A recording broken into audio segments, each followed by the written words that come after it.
um videocast Brasil Journal. Eu detesto arrogância. Um cara arrogante é igual um pavão com um monte de penas faltando no rabo, mas não se olhando no espelho. Ou meu avô dizia uma coisa melhor ainda, né? Um cara arrogante é aquele que usa um chapéu maior que a cabeça e que cobre os olhos.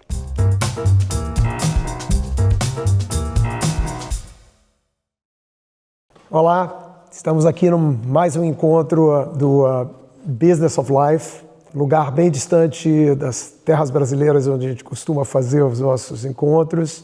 Estamos aqui na Toscana, na casa atual do Marcelo Gleiser. O público brasileiro conhece Marcelo Gleiser como um cientista importante para o Brasil, não só na construção dele como físico, astrônomo, nos trouxe livros importantes que foram premiados, prêmios Jabuti, trazendo a ciência mais próxima de uma conversa no Brasil, e uma pessoa que tem uma amplitude dentro do mundo científico importante, uma pessoa que tem essa especialidade da poesia na física, na poesia, tentando de alguma forma complementarizar aspectos científicos com outras dimensões importantes da nossa humanidade. Então, muito especial, Marcelo, a gente está aqui nessa conversa e você não quer só, eu nem quero falar sobre isso nesse momento, mais para frente a gente fala um pouquinho sobre esse projeto que você está encampando, que é relativamente novo, mas só contextualiza onde a gente está para as pessoas entenderem o que o Marcelo e o Rabino estão fazendo no meio da igreja. Pois é. Os meus avós devem estar dando volta no túmulo deles. O que esses dois deuses estão fazendo nessa igreja aqui, né? Então, isso daqui faz parte da nossa propriedade na Toscana. Algumas vilas, algumas casas grandes vêm com as suas próprias igrejas. É o caso dessa aqui. Essa aqui foi construída em torno de 1600 para abrigar o quadro da Madonna ali, né, da Maria com Jesus. Então ela foi basicamente feita para ser a casa daquele quadro, porque aquele quadro supostamente tem poderes mágicos. Então tem 39 milagres atribuídos a esse quadro. Na verdade, esse quadro é uma cópia do quadro original, que foi tirado daqui a 3 anos atrás e que deve ser retornado, mas ainda não voltou. Mas esse aqui já fez algum milagre? Esse aqui, o único milagre que ele fez foi a gente ter encontrado esse lugar. Que, aliás, é o 40º milagre. E eu ouvi dizer que o número 40 é um número super importante. Super importante. Né? 40 dias de Noé? 40 dias de Noé. 40 noites recebendo lá o download do texto bíblico, 40 anos no deserto. 40 anos no deserto, você diz Moisés com a travessia? É normalmente um número, digamos, de transição. E é um pouco um número também de transição de uma geração. Vamos voltar atrás, para a gente poder chegar aqui nesse oratório, né, e nesse momento da tua vida. Você é carioca, conta um pouquinho desse background existencial teu aí. Eu cresci em Copacabana, Rua Figueiredo Magalhães, para quem sabe onde é. Fiquei lá até os 19 anos, em Copacabana, e Ipanema um pouquinho também. E você jogava vôlei? Jogava vôlei, sério, né? Joguei vôlei com o Bernardinho. CIB? Joguei vôlei no Clube Israelita Brasileiro, CIB, eu nem sei mais se ainda tem ou não. Tem? Ainda tem vôlei lá? Vôlei não sei, tem um espaço lá. Tem um espaço, e o time de vôlei era muito bom na minha época, era um dos realmente muito bons. A gente foi garotos, né, tricampeão cariocas, depois eu joguei na seleção carioca com o Bernardinho, a gente foi campeão brasileiro, isso... Mas você foi do Botafogo? Não, eu jogava pelo CIB mesmo. Pelo CIB mesmo? Sempre joguei por esse clube que fica ali em Copacabana também, era perto da minha casa e tal. Então eu era um garoto que jogava vôlei, tocava violão clássico, esse era o meu grande hobby, música sempre foi uma coisa muito grande na minha vida. E pescava, pescava na praia de Copacabana. Jura? Na praia de Copacabana? Eu com 11 anos, eu era um cara meio... Que peixe dá em Copacabana? Cara, naquela época, hoje em dia eu não sei mais, dá o peixe plástico. Mas naquela época tinha cocoroca, tinha bagre E eu pescava assiduamente, assim, durante... Mas você voltava do colégio e pegava a tua do colégio. vara de pescar e ficava parado lá na praia? Cara, e com 11, 12 anos, eu ficava em contemplação total. Eu ia para lá, botava vara de pesca, aquelas varas de 3 metros, né, de bambu. Eu preparava minha isca de sardinha, meus irmãos e meus pais me sacaneavam a beça, dizendo, pô, você fede pra caramba peixe. Mas eu ficava horas. Mas quem te colocou nessa viagem? Eu me coloquei nessa viagem. Quer dizer, eu tinha aprendido a pescar com 7, 8 anos e tal, mas com 11 eu fiquei completamente obcecado. Ia sozinho? Ia sozinho. Sozinho, ficava lá, tipo, das 3 às 6 da tarde. Eu e um bando de homens aposentados e tal, e o garoto ali no meio, né? E um dia eu peguei um peixão. E não é história de pescador, não, é verdade. E esse dia foi um dos dias mais emocionantes da minha vida, assim, foi uma coisa... Pescava e comia? Alguns, né? As empregadas de casa, né? Na época essas pessoas, elas reclamavam pra caramba dos peixes, né? Porque era um peixinho pequenininho, assim, cheio de espinho e tal, mas era o peixe que o Marcelo tinha pego, aí a gente fazia os peixes e tal. E teve um dia, que é uma história que eu conto num livro meu chamado A Simples Beleza do Inesperado, começa com a captura desse peixão, que realmente foi uma coisa assim incrível, né? E foi assim, um ato de eu consegui aquilo que eu queria, né? E eu pesquei a minha vida inteira. Foi assim uma era um luta. Peixe, eu não sei como é que fala assim, porque albacore, né? Não sei, é um parente do atum, mas pequeno, obviamente, não era um atum. E era um peixe lindo, né? Maravilhoso e tal. E eu tinha uma sacolinha assim que eu levava com a minha isca e não sei o que e tal. E o rabo do peixe não cabia, era tão grande que ficou para fora. Eu me lembro nitidamente isso, voltando da praia. Todo mundo te pergunta, todo mundo te parando. Não, todo mundo parando, olhando na rua, o que é isso? Eu falei, fui eu que pesquei esse peixe. Na praia de Copacabana, imagina isso, né? Então foi uma coisa assim. Mas o que eu queria ali, né? O que eu estava fazendo ali, sem saber que eu estava fazendo isso, era realmente uma necessidade de entrar num estado de contemplação.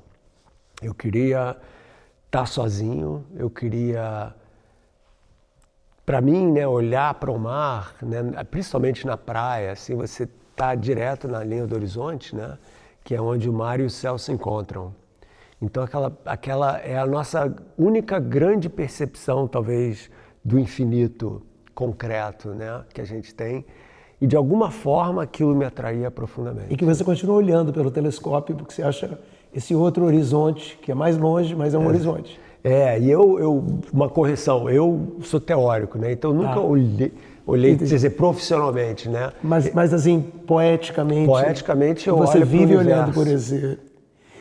Mas me conta um pouco, eu sei que você teve uma infância muito difícil, assim, você perdeu a tua mãe muito cedo. Conta um pouco pra gente, assim, como é que você se organizou com essa dimensão cósmica que te caiu? Pois é. Então, com 6 anos a minha mãe morreu, né? Uma coisa super trágica na época e tal. E você ter um encontro com a morte tão cedo na vida, eu acho que é uma Você era o menor? Eu era o número 3. 3? De 4? Aí eu tive 2 irmãos mais velhos, e aí o meu pai casou de novo quando eu tinha 10, e daí eu tenho um meio-irmão, que é o Ilan, que é uma grande figura.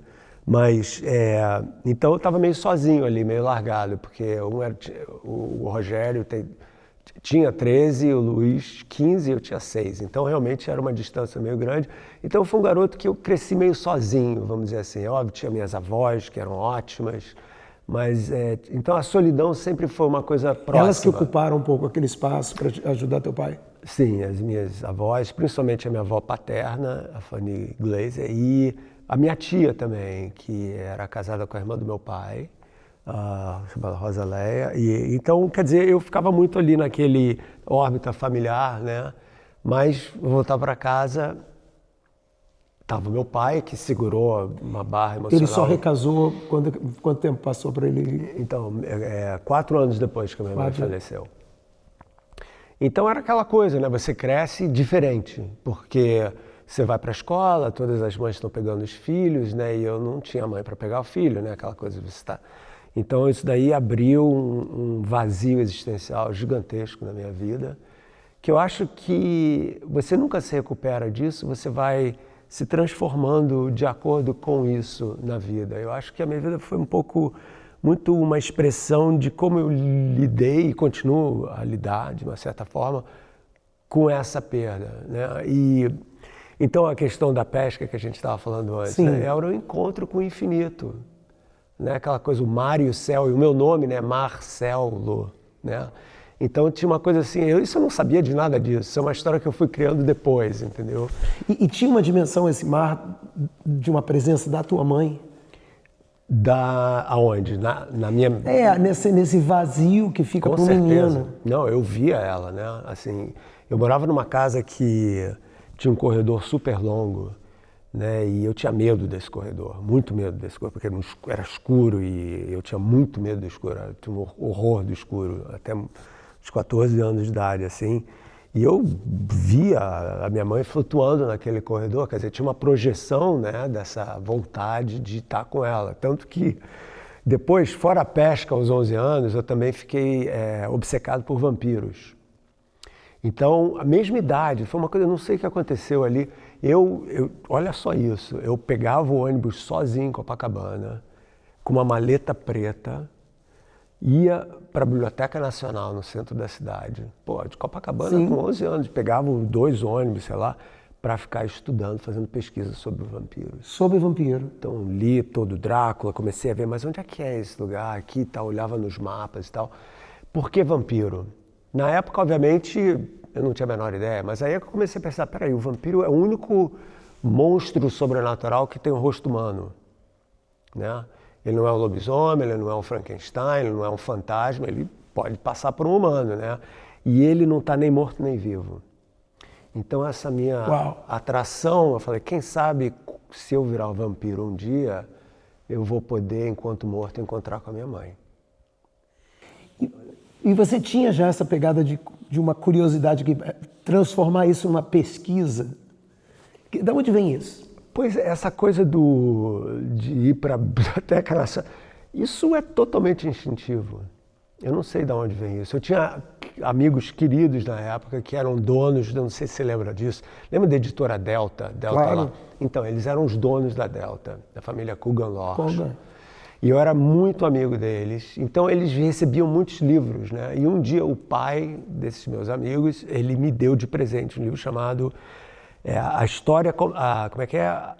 A completa história do mundo, né? Uma coisa assim, que é um livro de história natural que falava do Big Bang até aparecer os humanos. Então, toda a história da vida. Eles faziam muita enciclopédia. Lindas, né? Super bem ilustradas. Então, origem do universo, da Terra, da vida, evolução, dinossauros, vulcões, não sei até que era um Instagram, eu sou da mesma geração, era uma espécie de Instagram nosso. Boa.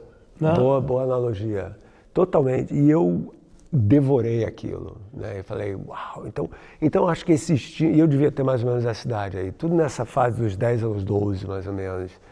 Então acho que essa Teu pai acompanhava, como era a relação com teu pai, assim, nesse... Meu pai era ótimo, ele, sabe, é claro que ele nunca se refez do impacto dessa perda. Ele tinha 38 anos e ela também, imagina isso, 3 filhos pequenos, né? Então ele segurou a família, entendeu? A família podia ter se dissolvido, mas ele segurou mesmo. A minha tia de São Paulo queria me adotar, queria que eu fosse, porque achava que ele não ia dar conta. Ele falou, de jeito nenhum, meus filhos vão ficar aqui e tal.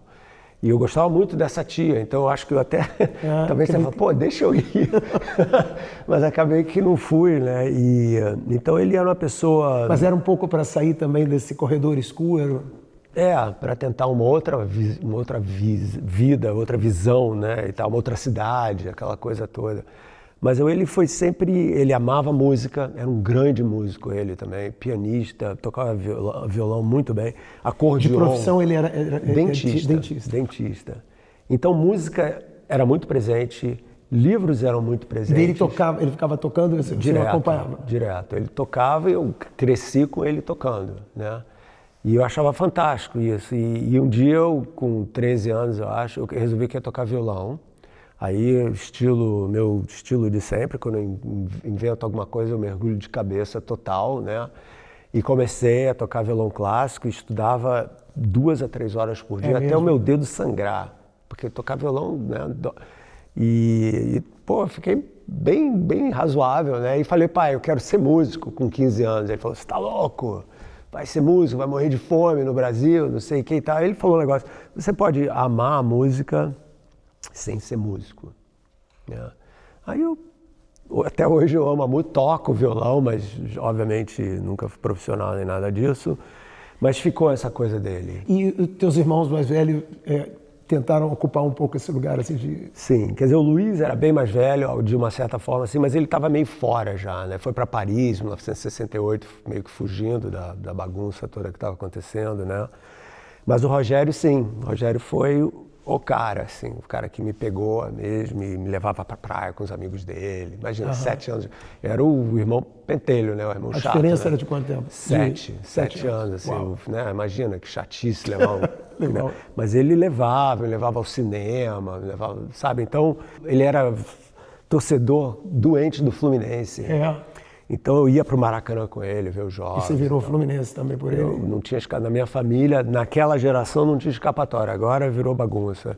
Tem flamenguista, tem de tudo, mas na época era tricolor direto e tal. Então, tive uma infância nesse sentido, sabe? Eu acho que minha infância, fora os vampiros e a minha área meio gótica, assim, que era bem heavy, eu li Edgar Allan Poe com 15 anos, obra completa, sozinho. Você chegou a fazer terapia nessa época?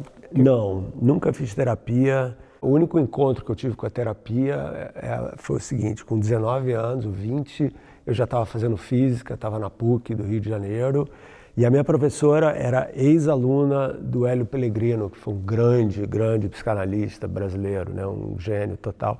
E eu perguntei para ela, puxa, será que eu consigo ter uma entrevista com o Hélio? Quem sabe ele me pega, porque eu tenho todos esses problemas e tal, né? Tive a entrevista, o consultório dele era literalmente no mesmo quarteirão da minha casa, na Figueiredo Cross.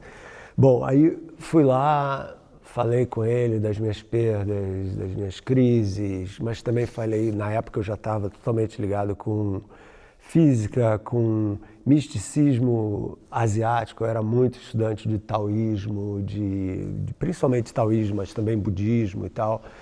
E contei essa história toda e tal, e eu falei, né, e então, quando é que a gente começa, né? Aí ele olhou para mim, depois de 1 hora e pouco, ele falou, Marcelo, acho que você não precisa fazer análise, não.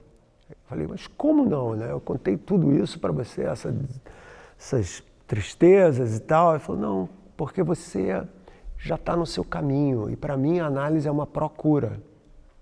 É você, através da sua procura, você se autocurar, né? E você já está, cara, esse é o teu caminho, siga esse caminho aí que você vai...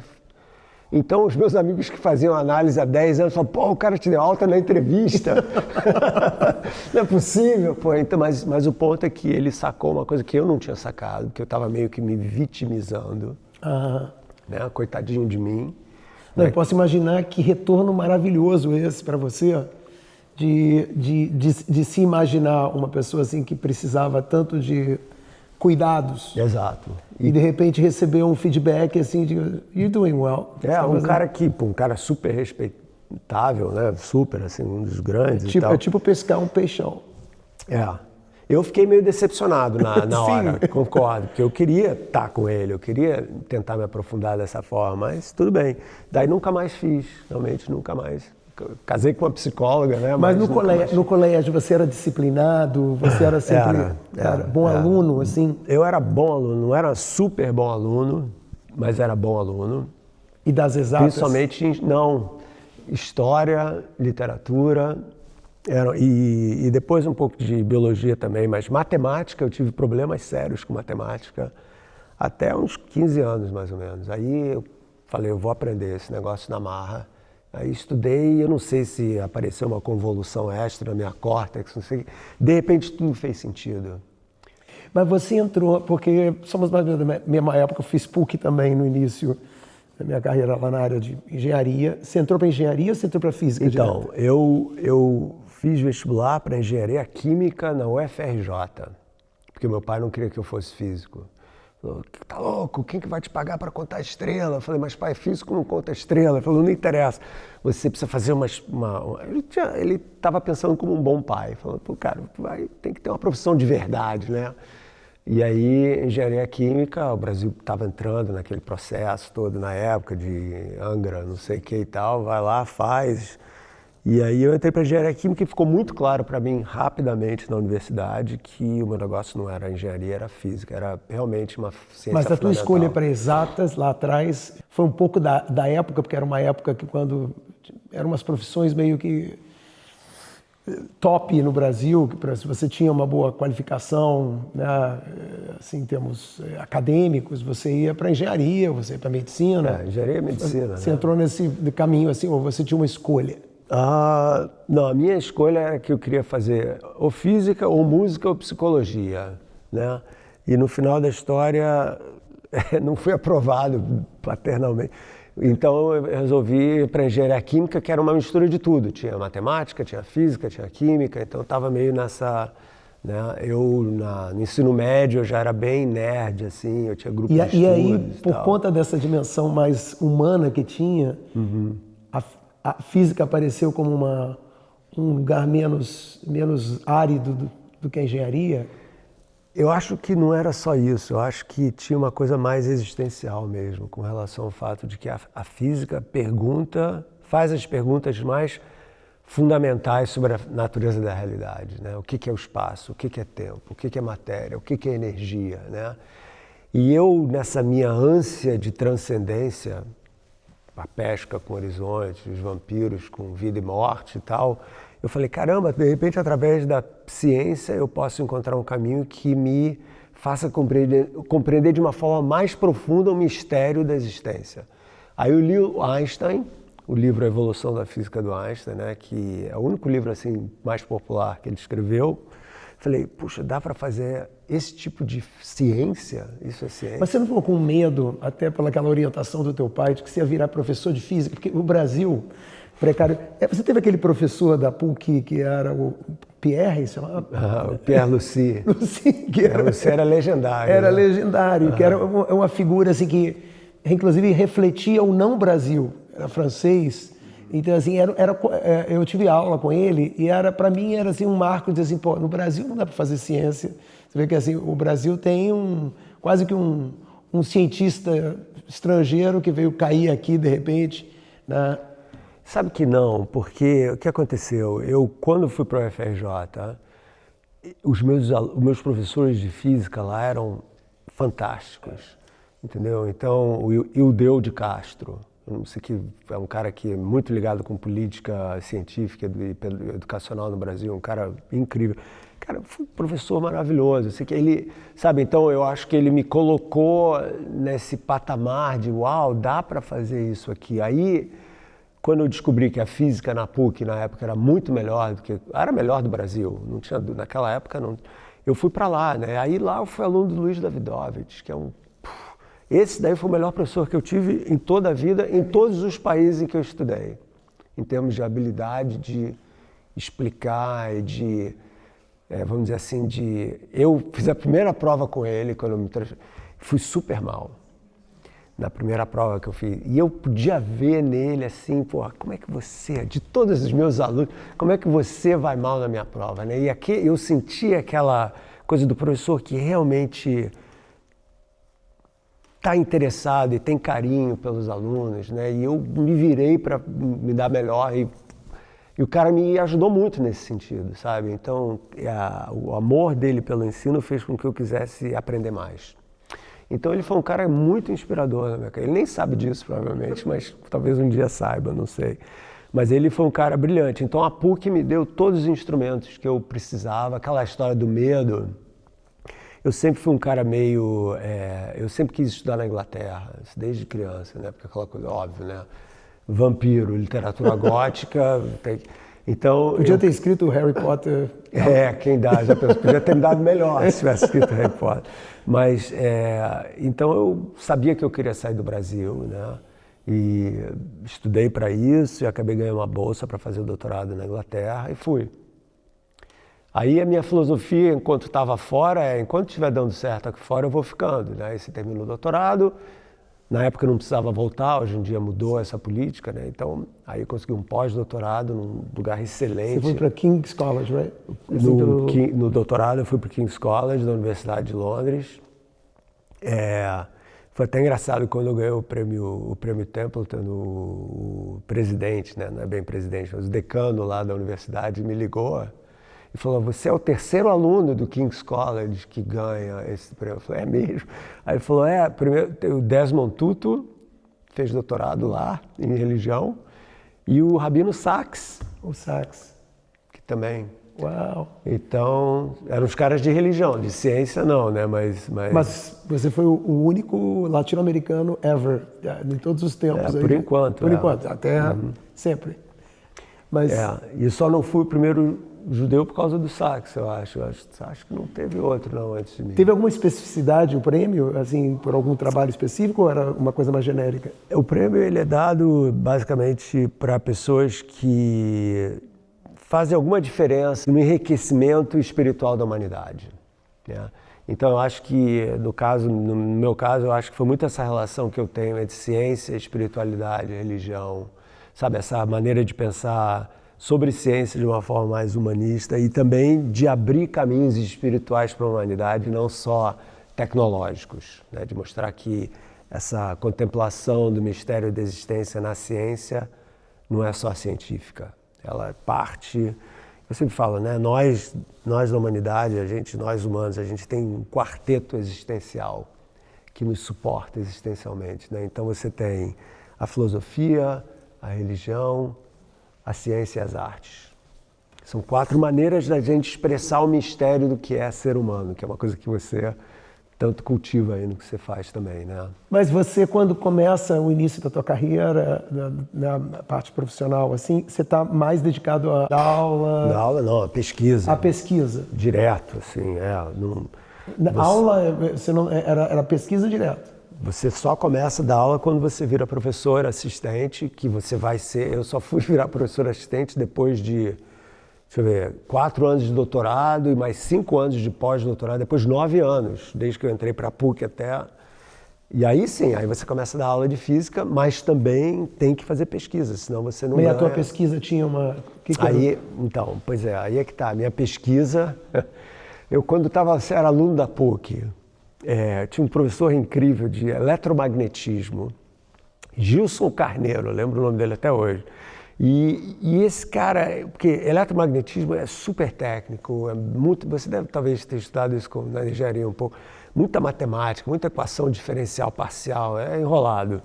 Mas ele falou, fora a prova final, vocês vão fazer um trabalho de curso, vocês escolhem um livro, um assunto, e vocês têm que escrever um ensaio sobre o livro e dar uma aula para a turma. Aí eu falei, que legal, né? Aí eu escolhi um livro que tinha acabado de sair na época, de um prêmio Nobel chamado Steven Weinberg, Os 3 Primeiros Minutos. Que 3 primeiros minutos? 3 primeiros minutos de existência do universo, desde o Big Bang.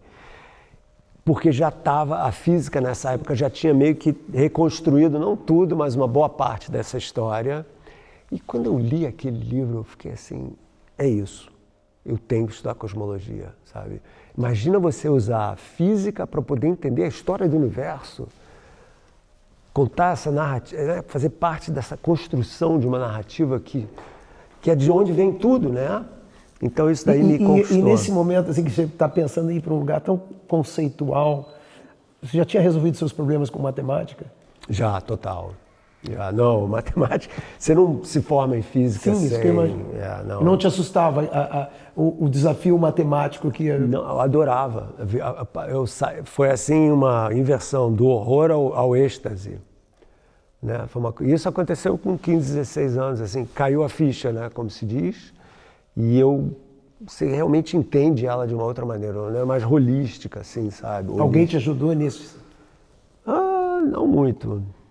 Sabe, para ser sincero, eu sentei, a única coisa que eu peguei um livro de cálculo quando eu saí porque no ensino médio no Brasil não se estudava cálculo, né, que aqui nos Estados Unidos se estuda direto, né, então eu sozinho, entre o 3º ano, né, do antigo vestibular para a universidade, eu li um livro de cálculo grandão e meio que me ensinei cálculo, sabe? E quando eu cheguei na universidade e comecei a aprender, já foi tudo muito mais fácil. Mas você já usou como um objetivo assim de se preparar para preparar. Aquela coisa do pesquisador, né? Eu estava querendo já me preparar, pesquisar. Você tinha muita disciplina, assim, porque com 15 anos você sozinho fazer um movimento desse, assim. Essa disciplina com vôlei também era ruim de bola e, pô, aprendi a jogar na marra. Pescar tem que ter uma paciência infinita, tocar um instrumento mais ainda. Como você fez com o vôlei? Você não jogava bem, aí você disse, eu vou conseguir... Então, a gente tinha treinos, o masculino tinha treino de segunda, quarta e sexta, as meninas terças e quintas, eu ia treinar com as meninas também. Então, eu jogava vôlei 5 vezes por semana. Assim. Tinha um aspecto social também? Claro, tive algumas namoradas por causa disso, mas o ponto é que, sabe, eu queria aprender na marra e tal, né? Então, não é que as coisas vêm magicamente fáceis, não, mas você enfia a cara e vai fundo e se dedica e aí as coisas vêm. Nessas pesquisas, como é que você vai fazendo esse movimento que por um lado, se aprofundar nessas coisas cada vez mais exatas, de ter um compromisso com objetividade, mas como é que você começa a trazer de novo esse aspecto mais poético, mais da música, mais esses outros elementos da tua pessoa para dentro?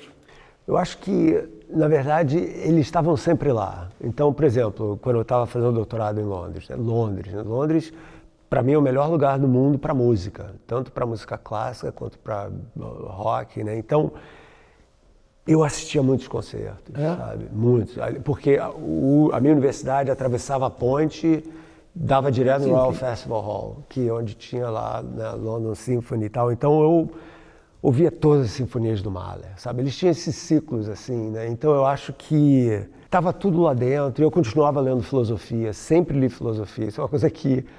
Eu acho que eu sou um físico atual, mas com uma alma meio antiga, sabe? Assim, uma alma velha, né? No sentido de que eu diria que as minhas influências eram mais os físicos europeus do início do século XX do que a moçada mais moderna. Então, eles todos, o Einstein, o Heisenberg, o Bohr, o Pauli, esses caras todos, eles sabiam muita filosofia. Eles não eram só, vamos calcular e tal, né? E eu sempre quis criar essas pontes entre as humanas e as exatas, né? Vamos dizer assim. Eu nunca consegui ficar só numa coisa. Então, isso sempre foi verdade. E cosmologia é perfeito para isso, né? Como é que começa o Gênesis? A criação de tudo. Então, imagina, então eu estou usando ciência para também entender a criação de tudo. Olha que... Então, essa complementaridade de saberes... E tinha naquela época também, eu acho que tem até hoje, mas teve um momento, assim, que eu acho que esses personagens viraram uma espécie de heróis do século XX.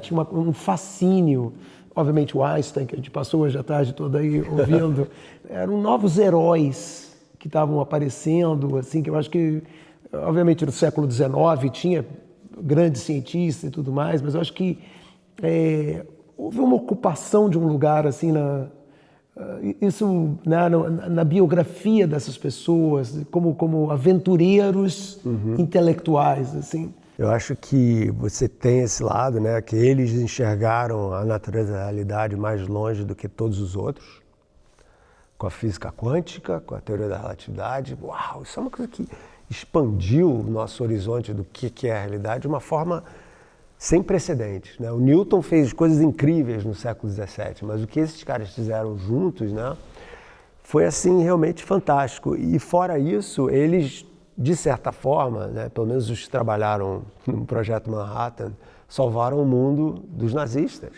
Sim. Então você tinha aquela coisa da ciência, né, que pode criar o bem como pode criar o mal, né? Quer dizer, a ciência tem essa dualidade. A ciência não é nada, é o que a gente faz com a ciência que define, né, o que acontece.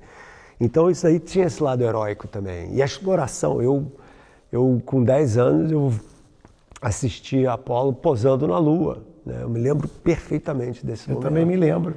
Você Sabe? estava em Copacabana, eu estava no Leblon. Estava no Leblon, na televisão na casa da minha tia, porque ela tinha uma televisão maior. Foi tarde da noite, assim, a minha lembrança é que foi tarde. Eu não lembro bem, mas eu me lembro que de ter assistido, o cara tá lá, a gente está vendo na televisão o cara posar na lua, mas é uma coisa absurda, né?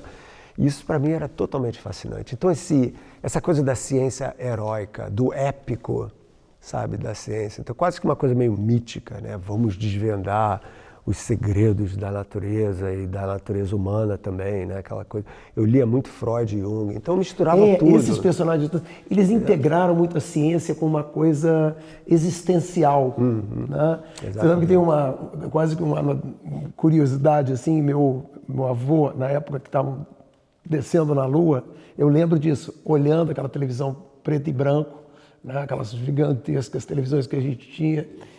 E meu avô estava já final de vida, assim, bem doente, ele saiu, estava lá na minha casa dos meus pais, saiu e entrou na sala e perguntou: o que está acontecendo? E a gente falou: o homem está pisando na Lua, o homem está pisando na Lua. E ele fez: tipo assim, não era para ele, não pertencia mais ao universo dele.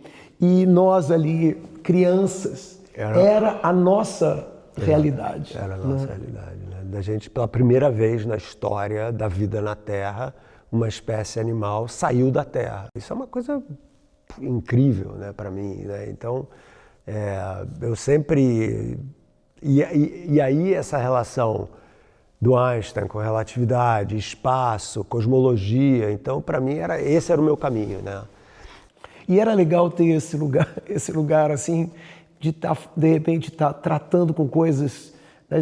Te dava um lugar, assim, um status, porque de repente falar com alguém que sabe coisas que eu não sei, que eu não entendo, como era isso para você, assim, do ponto de vista da tua identidade, da tua personalidade? Assim? Sabe, boa pergunta. Eu, sinceramente, eu detesto arrogância, entendeu? Eu sempre tive horror a pessoas arrogantes, assim. Então, eu acho que, eu sempre falo que, para mim, um cara arrogante é igual um pavão com um monte de penas faltando no rabo, mas não se olhando no espelho.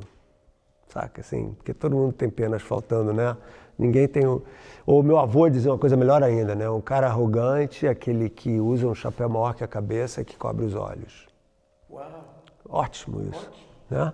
Então eu sempre tive esse negócio. Então eu falava sobre essas coisas, mas eu acho que porque foi difícil para mim aprender, eu queria ensinar de uma forma que as pessoas pudessem aprender, sabe, sem sofrer muito, porque tem aquela parte da matemática. Então, essa vontade de popularizar a ciência, sabe, de falar para as pessoas sobre isso.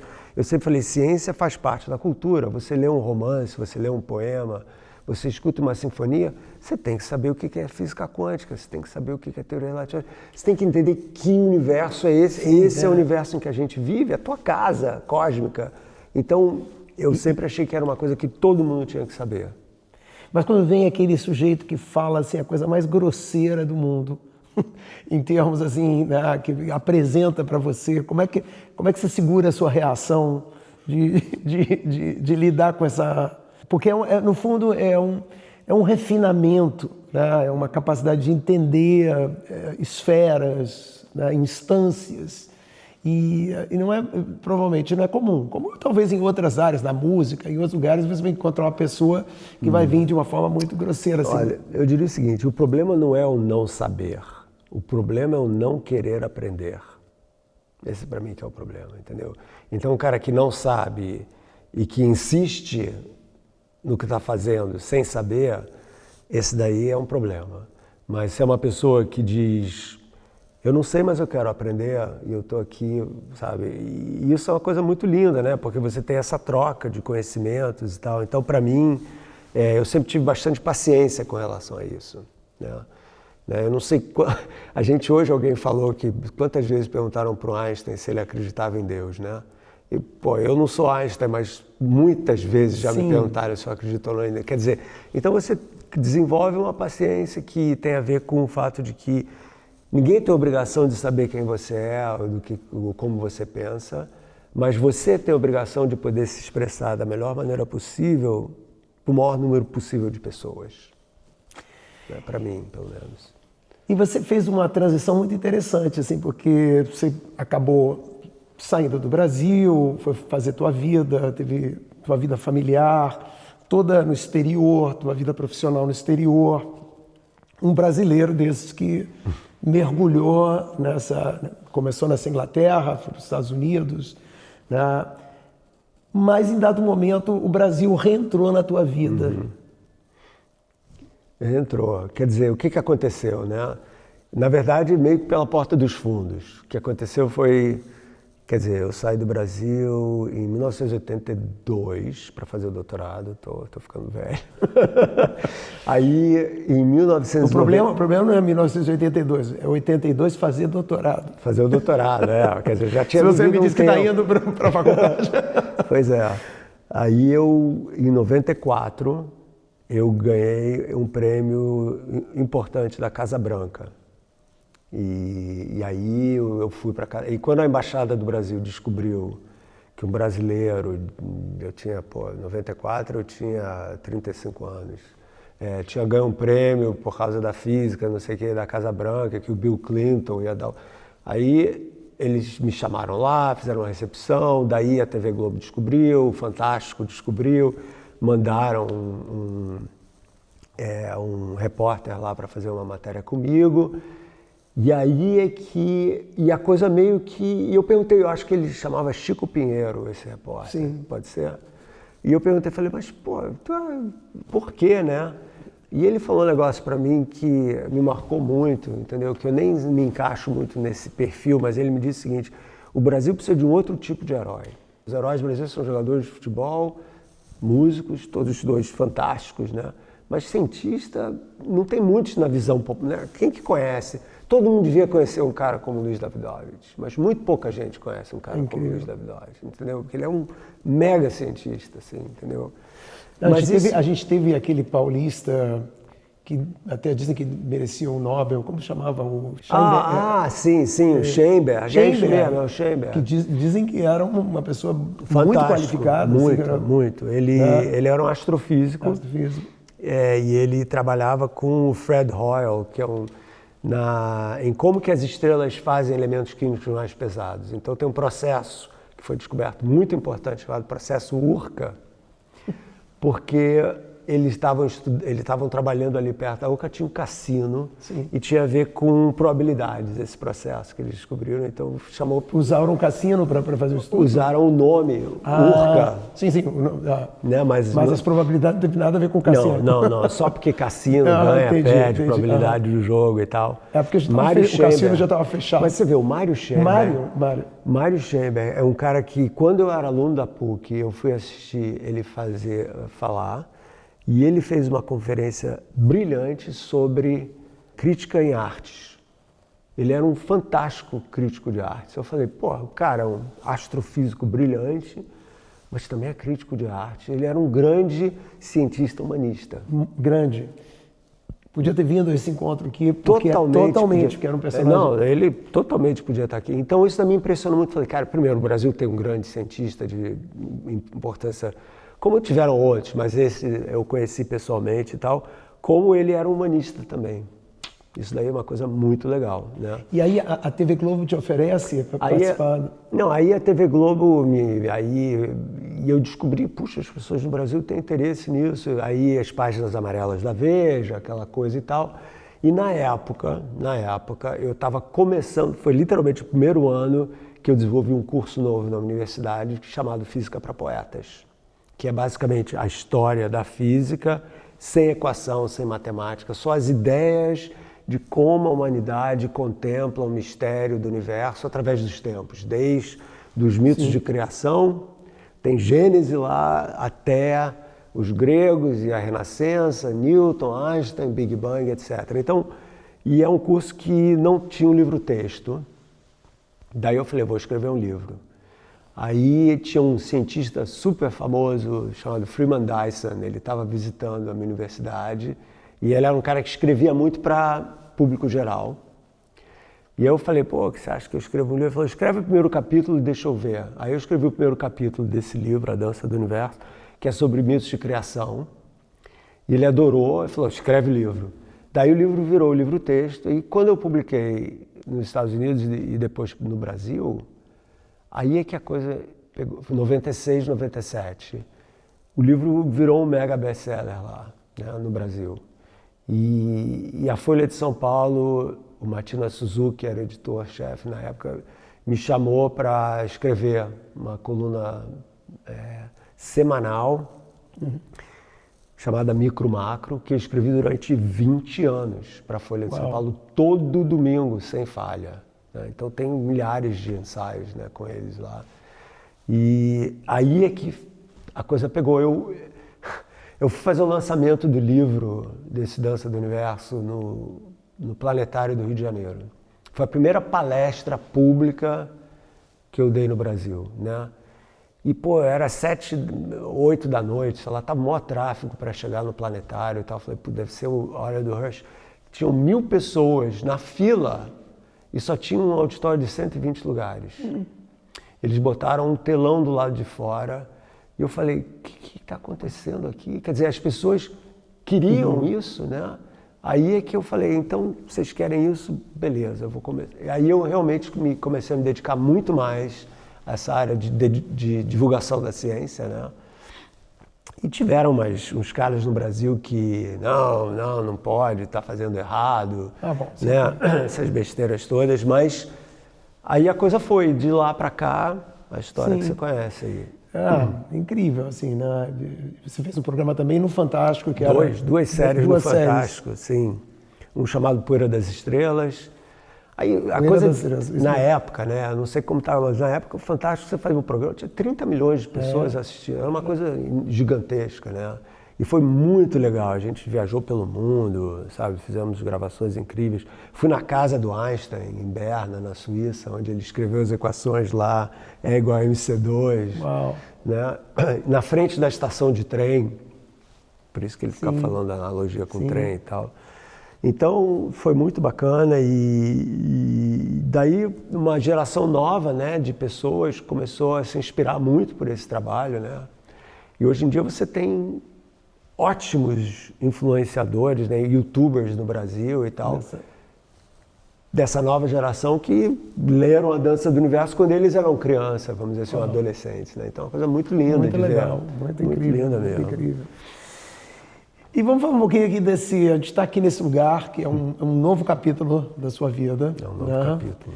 Que, né, quantos anos nos Estados Unidos no Dartmouth? Pô, nos Estados Unidos, na Universidade de Dartmouth, eu ainda sou oficialmente, até junho de 27 eu continuo sendo professor titular lá, 34 anos lá. Mas você vai dar aulas de vez em quando? Não preciso mais. Eu fiz um arranjo lá, muito bom arranjo, com os decanos, espero que eles não acordem, mas, em que eu não preciso dar aula durante 3 anos, mas eu continuo recebendo e tal. Porque esse projeto aqui na Itália é uma bolsa que eu ganhei de pesquisa, que vamos dizer assim, administrada pela minha universidade lá, por Dartmouth, entendeu? Então eu continuo sendo professor e tal, mas não dou mais aula lá, né? Agora é aqui, então são várias atividades. Isso daqui é uma cristalização de todo um trabalho de uma vida inteira, né? Porque aqui eu consegui unir esses elementos todos, né? As ciências, as filosofias, as religiões e espiritualidades, as várias maneiras de você pensar sobre o mistério humano, vamos dizer assim, nesse lugar. E não foi uma coisa planejada, isso aqui é incrível. Mas né? É engraçado que eu acompanhei, porque a gente teve aquela oportunidade, viajamos juntos para Antártica, né? Esse lugar esotérico. Mas e você estava mega entusiasmado, que estava começando mesmo, tentando fazer um movimento familiar de mudança e tudo mais. Mas você falava muito desse lugar que a gente está, que é esse lugar que talvez até mais do que a amplitude da academia ou do laboratório, né? Para você estava te entusiasmando, você me explicou, contou da mística que esse lugar tem para você, de ter encontrado um lugar quase medieval, né? que era de peregrinação e quanto isso encaixava em alguma... Conta pra gente isso. Então, eu estava procurando uma casa e fiz uma lista, né, de 8 e vi essa. A ideia era, vou morar na Toscana. Vamos morar lá, sabe? Chega dos Estados Unidos, né? Tá bom já, vamos mudar um pouco. Porque para mim, sabe, eu acho que um dos segredos do bem viver é você ter a capacidade de se reinventar de vez em quando, né? Então eu falei para ela, olha, a gente está aqui esse tempo todo, vamos mudar, tá tudo dando certo, você está indo muito bem, eu estou indo muito bem, nossos filhos estão ótimos, que bom, vamos mudar tudo e começar do zero num país em que a gente não sabe nada, quer dizer, não sabe nada entre aspas, a gente sabia italiano, a gente adorava a Itália e tal, mas é uma vida nova, né? E quando eu estava procurando, veio essa propriedade. Você sabia italiano de interesse pessoal? Como é que você... A gente, 30 anos atrás, a gente morou 1 ano em Roma. E eu aprendi italiano, e a Carrie também tinha aprendido, né, minha esposa, e a gente voltava muito para cá, sabe, porque a gente adora a Toscana, sempre adorou. Então tinha esse sonho, um dia vamos e tal, comprar uma casa na Toscana. Aí, depois da pandemia, eu falei para ela, olha, vamos realizar esse sonho, ou não vai mais dar, porque eu vou ficando mais velha, a gente vai ficando menos, né? E aí ela falou, tá bom, vamos. Daí... São essas coincidências, né? A simples beleza do inesperado, né? Que, basicamente, essa casa estava à venda exatamente na hora em que eu estava procurando e perto de Siena, que é uma cidade magnífica, que é onde a gente queria que o nosso filho estudasse. Mas você baixou aqui ou você descobriu isso? Como é que você descobriu que estava disponível? Agência imobiliária. Eu fiz uma lista de 8 casas, incluindo essa. E quando o cara falou que tinha uma igreja, eu falei, deve ser uma capelinha, né, e tal, porque as imagens não faziam justiça. Aí quando eu entrei aqui, eu falei, isso não é possível não é possível que eu possa comprar uma casa dessas por um valor que é muito menor do que as pessoas imaginam que seja, né. Daí comprei, né, e eu falei, mas o que eu vou fazer com isso, né, com esse espaço? E quais as condições? A igreja estava em péssimas condições, estava com goteira, estava com mofo, estava abandonada. Conta que igreja é essa? Então, pois é, essa é a parte mais legal da história, né? Então a gente está num lugar que tem uma origem há 800 anos atrás, tá? Esse lugar aqui faz parte de uma rota de peregrinação. Lá na Espanha tem Santiago de Compostela. E é de onde a onde isso? Pois é, essa rota de peregrinação começa na Catedral de Canterbury, na Inglaterra, e termina no Vaticano. E ela tem sido usada como ponto de peregrinação até o Vaticano há mais de 1000 anos. Segundo consta, o São Francisco de Assis, quando desceu para pedir a permissão para a Ordem dos Franciscanos, foi por aqui, e essa rota de peregrinação passa aqui pertinho de casa. E essa igreja, ela foi construída como um ponto de parada para os peregrinos. Então, na verdade, ela nem se chama oratório, ela se chama romitório, porque Roma, né, vem do latim, são os romeiros. Olha. Né, os que vão então isso aqui é um romitório de Barótoli. Você olha lá no portão lá de casa, tem escrito Romitório de Barótoli, século XIII. Século XIII é 1200, moçada. Então, 800 anos que as pessoas estão vindo aqui buscando respostas, né, se entregando ao mistério, aquela coisa da fé, né? E isso, para mim, é muito poderoso, né? Então, se você começa a pensar, quantas milhares de pessoas passaram por aqui tentando entender quem elas eram, né? E agora estamos nós aqui fazendo esse tipo de pergunta, né? São perguntas científicas, filosóficas, existenciais, né? Em que a gente está se engajando com esse mesmo tipo de, vamos dizer assim, enigma da existência, né? E aí o que a gente fez? A gente tem uma amiga nossa que é uma pintora brilhante, a gente trouxe ela lá dos Estados Unidos para cá, a gente montou um monte de andaimes aqui, esses tetos têm mais de 6 metros de altura, e ela ficou 2 meses e transformou essa igreja completamente. Mas ela pintou à mão, à mão? Tudo que você está vendo ela pintou à mão. Colunas, tudo essa... Quando a gente chegou aqui, a igreja era toda branca,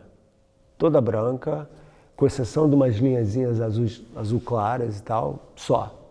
Então a gente refez a igreja, né? Tivemos uns problemas com a Superintendência das Belas Artes de Siena, mas está tudo resolvido. Tá resolvido.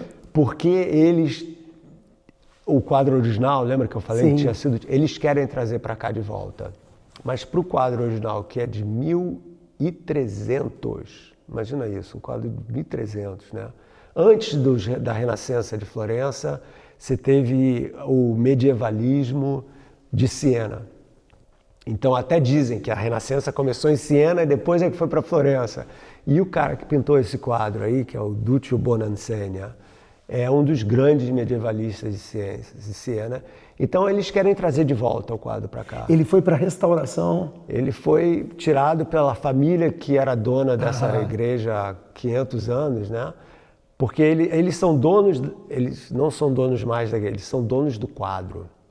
Entendi. Mas o quadro não pode sair da igreja, ele é vinculado com a igreja. Mas eles tiraram o quadro para ser restaurado e nunca devolveram, entendeu?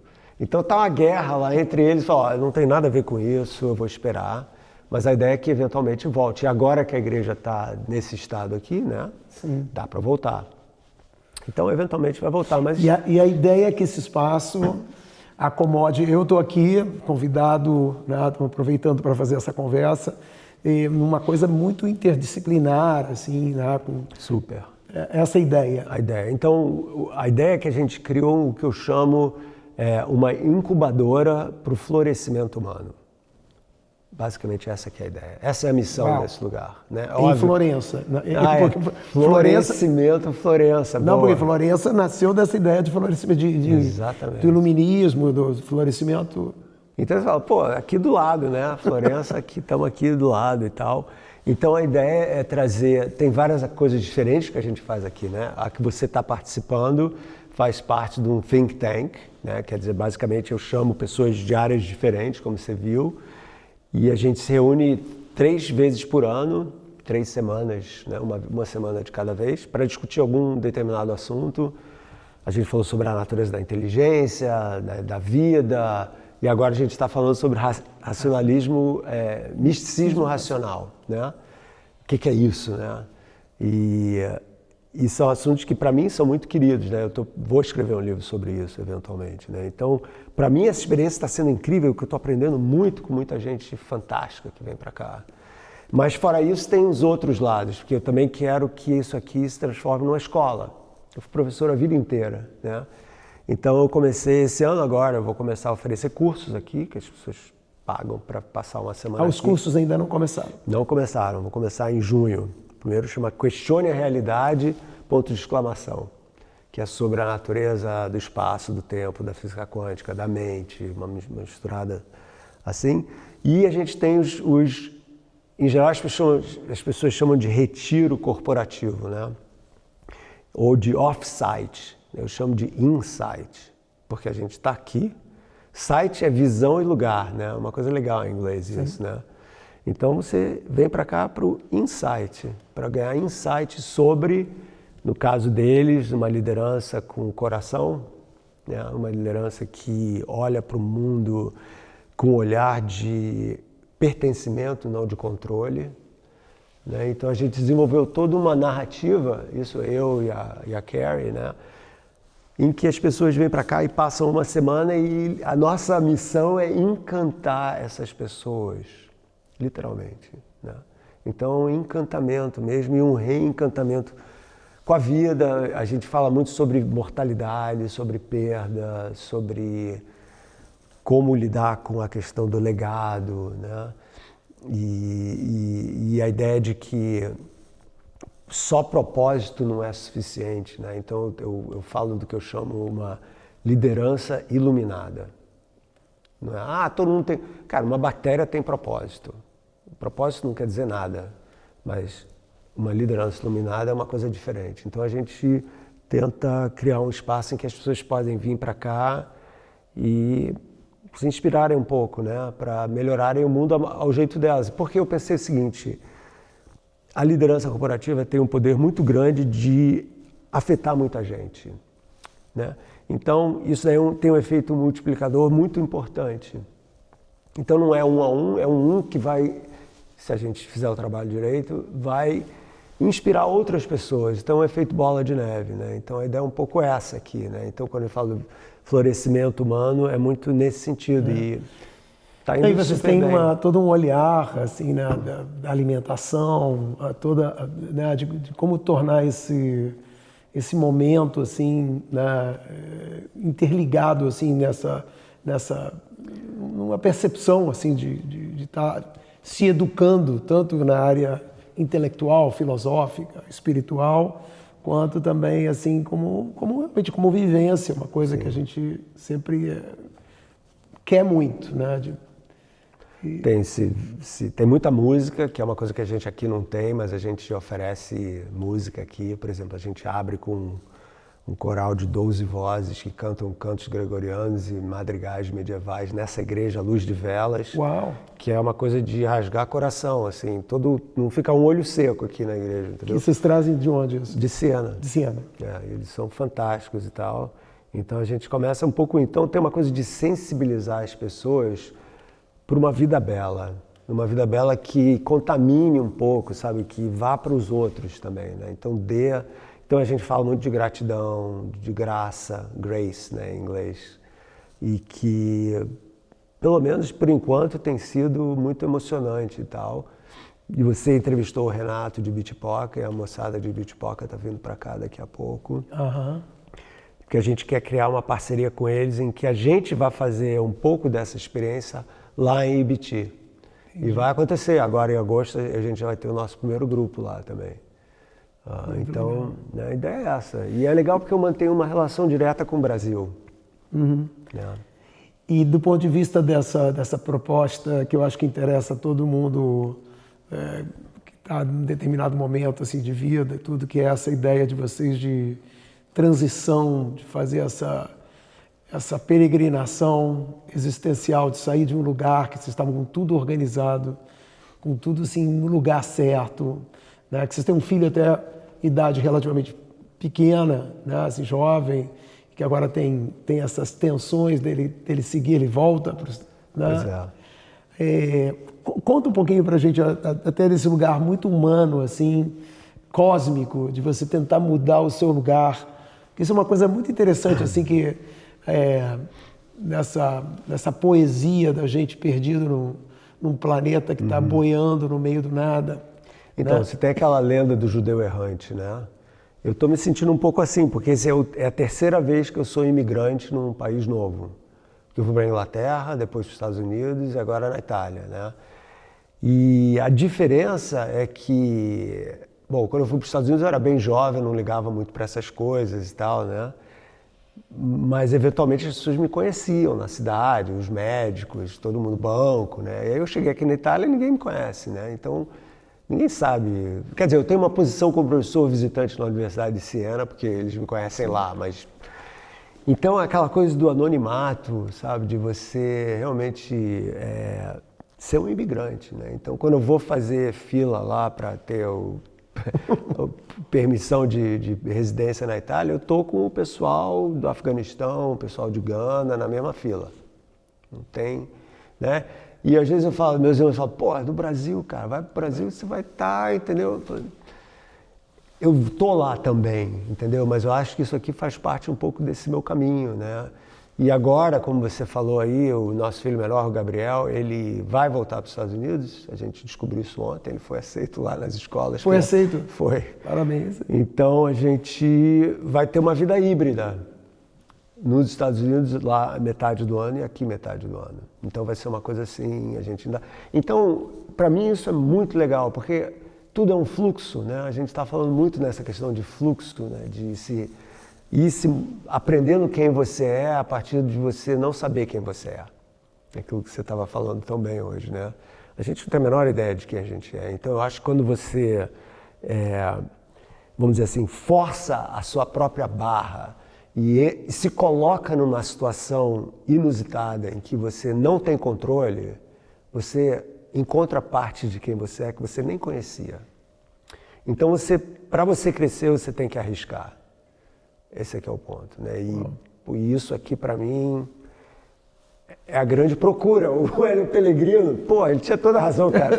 Tô eu aqui até agora, né? Procura, ok, né? Tentando. Talvez ele não tenha te dado alta, não. Talvez ele tenha feito uma outra coisa. É verdade. Cara, você é um peregrino eterno, meu amigo. Tu está no começo, né? Né? Talvez não naquele lugar de horror, de vitimizado, de uma pessoa que dependia daquilo. Ele te põe no caminho, nem te põe, mas ele te diz, você está no caminho, segue aí, rapaz. Se você precisar no meio do caminho, vai procurar alguém, ou a mim. E uma das coisas que eu aprendi de uma forma muito profunda, assim, nos últimos anos, né, é que aquela coisa de você se colocar como a vítima de uma perda, né? Eu, pelo menos, até muito recentemente, nunca pensava na dor que a minha mãe sentiu durante a doença dela. Então eu tive uma transição, assim, uma transposição de emoções muito profunda recentemente, porque eu falei, cara, a vítima não foi você, a vítima foi ela. E isso daí mudou tudo na minha percepção de quem eu sou, de como lidar com a perda, sabe? De você entender o outro na sua história e não só a sua história em você, né? Isso foi uma coisa super importante para mim, que me deu assim um alívio profundo. Uau! E é interessante porque também tem ali no lugar de elaboração de uma criança, tem a raiva desse abandono. Claro. Que só o tempo... Pô, como é que você faz isso comigo, né? Imagina, coitada, ela não tinha o menor controle sobre, mas a você emoção não tem essa narrativa. uma emoção é um sentimento e pronto. Ele está ali e você vai ter que lidar com ele, Mas assim, eu cheguei a um momento, né, porque eu muito desses últimos 30 anos, eu falava muito, eu vou viver pelo que ela não viveu. Sempre. A epígrafe da minha tese de doutorado, que eu tinha 20, era do Goethe, né, ele fazia assim, o eterno feminino é o que nos faz avançar. Né? Então a ideia do eterno feminino. Então eu estava homenageando o eterno feminino, né, a mãe, né? E aí cheguei um momento e falei, tá bom, né? Acho que eu já honrei, sim, eu posso dar uma descansada, sabe? E isso veio com essa transposição, sabe? De entender que isso me trouxe uma paz interna muito grande. Mas aí agora, obviamente, vou ter que fazer tudo de novo, porque vou ter que achar uma outra casa nos Estados Unidos e readaptar todo um processo de vida e tal. Mas eu acho isso tudo muito bom. Porque... A gente está meio que fechando e a gente sempre pede assim para o convidado, assim, já deu algumas colocações nessa busca, né, não ficar nesse lugar estacionado, se colocar nesse lugar tão difícil que é de rebagunçar o que está organizado. Mas o que você diria para alguém que está nesse mundo hoje tão complexo, um mundo que... talvez a gente queira até olhar para as estrelas, porque aqui está tão ruidoso, né? Nossos desafios como civilização e tudo mais. O que você diria para alguém que está começando, que está buscando esse business of life, esse encaixe entre quem você é, que você não sabe, e os recursos que tem de se mostrar para o mundo, interagir com o mundo? Eu acho que, para mim, o maior perigo nessa nossa era em que a gente vive, né, de realidades virtuais e digitais e tal, é que você se dilui no mundo. Você deixa de saber quem você é, porque você passa a ser uma personagem na sua própria vida. Então você inventa uma persona digital. Quem é você no Instagram? Estou lá fazendo, sabe? Então você projeta para o mundo uma realidade, né? O seu avatar tem mais legitimidade do que você mesmo. Você deixa de se olhar a si mesmo, de interiorizar o teu olhar, de olhar para dentro de você. Você começa só a olhar para quem está me olhando e não se olha a si mesmo. Então, para mim, a coisa mais importante é encontrar um espaço, um tempo. Acho que todo mundo precisa na vida de um lugar sagrado, né? Ou de um momento sagrado, assim, tipo. Então, acorda às 5h30 da manhã, fica sozinho na sala, faz meditação, faz yoga, faz alguma coisa, põe tefilim, seja lá o que for, né? Para poder ter esse momento em que você está em contato só com você mesmo, sem celular, sem outra pessoa. Então, para cultivar a essência de quem você é em silêncio, que é uma coisa tão difícil, né? E isso para mim é muito importante, né? E eu falo isso para os meus filhos, quanto mais velhos, mais eles entendem isso, né? De você encontrar, ter esse lugar para o encontro sagrado com você mesmo. Então hoje, mais do que aquele horizonte de céus e mar, o silêncio lá de fora, desse outer space, assim, é inspirador.